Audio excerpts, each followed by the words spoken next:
बैंगलोर एक शहर जो अपनी मॉडर्न लाइफ और टेक्नोलॉजी के लिए जाना जाता है, लेकिन इस शहर की एक कहानी है जो आज भी लोगों की रगों में ठंडी सांसें ले आती है। एक ऐसी जगह जो सिर्फ एक खाली घर नहीं बल्कि हॉन्टेड स्टोरीज का सच्चा सबूत भी है, और इस घर का नाम है टेरा वेरा हाउस। कहा जाता है कि यहाँ पर एक औरत की भयानक रूप से हत्या हुई थी और तब से आज तक यहाँ पे अजीब आवाजें अक्सर सुनाई देती हैं। जो लोग भी रात के अंधेरे में यहाँ गए उन्होंने यहाँ पर कुछ देखा, या शायद उन्हें किसी ने देखा जो इस दुनिया में नहीं है। Now let's start the story.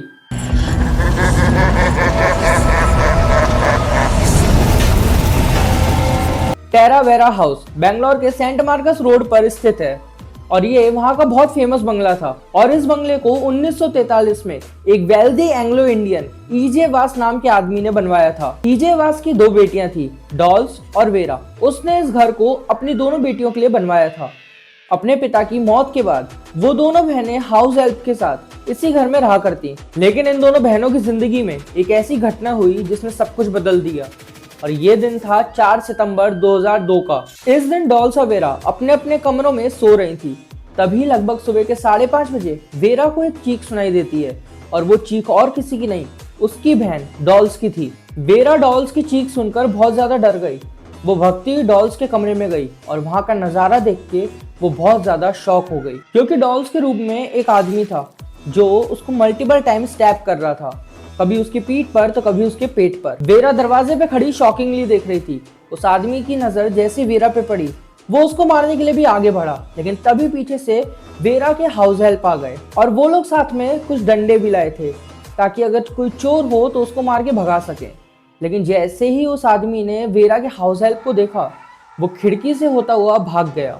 उसको कोई पहचान भी नहीं पाया क्योंकि उसने काले कपड़े और काले कलर के मास्क से अपना मुंह ढका हुआ था। वो लोग पुलिस कंप्लेंट रजिस्टर कराते हैं, लेकिन पुलिस भी उस क्रिमिनल को नहीं पकड़ पाई और वेरा ने भी लगभग 1 महीने के अंदर उस घर को खाली कर दिया और हमेशा के लिए चले गई उस हमलावर के डर के कारण। लेकिन ऐसा लोग कहते हैं, वेरा, उसके हाउस हेल्प और उसके पड़ोसी नहीं, क्योंकि डॉल्स की डेथ के बाद से ही यहाँ पे कई सारी पैरानॉर्मल इंसिडेंट्स और अजीबोगरीब घटनाएं होना स्टार्ट हो गई थी। वेरा और उसके हाउस हेल्प बताते हैं कि रोज लगभग सुबह के 5:30 बजे डॉल्स के रूम से चीखों की आवाज सुनाई देती है, और जब भी ये लोग उस रूम को जाकर खोलते हैं तो उसका सामान उसी तरीके से फैला था जैसा डॉल्स की हत्या के दिन फैला था। और उस रूम में तो वेरा के नेबर्स ने डॉल्स की आत्मा को चीखते और घूमते हुए भी देखा है।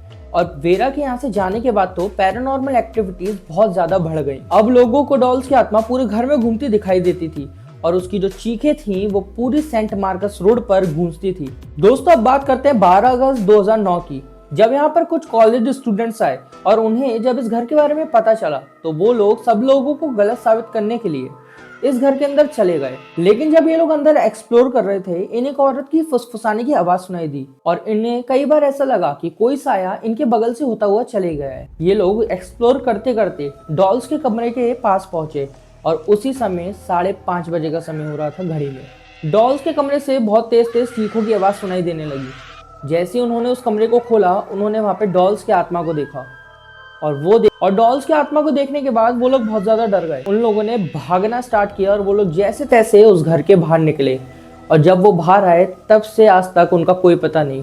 लोग कहते हैं कि उन्होंने उसी दिन कॉलेज और उस शहर को हमेशा हमेशा के लिए छोड़ दिया था। इतने सारे कंप्लेंट्स और हादसों के चलते वेरा ने इस घर को 2 फरवरी 2014 को बेच दिया, वो भी 20 करोड़ रुपए में। लेकिन दोस्तों, आप सोच रहे होंगे कि डॉल्स की आत्मा का क्या हुआ। जिस बिल्डर ने उस घर को खरीदा उसने विद इन 3 डेज उस घर को डिमोलिश करने का सोचा, और जब वो डिमोलिश करने जा रहा था तब वहां पे वेरा, उसके हाउस हेल्प, नेबर्स और जिन लोगों को डॉल्स की सच्चाई पता थी वो लोग वहां पर आ गए। और जैसे ही वो पूरा घर डिमोलिश हो गया, वहां पर एक दर्दनाक चीख के साथ डॉल्स की आत्मा सबके सामने आई और हवा में जाकर हमेशा के लिए गायब हो गई। दोस्तों, ईजे वास ने जब इस घर को बनवाया था उन्होंने कभी नहीं सोचा होगा कि ये घर ऐसे टूटेगा।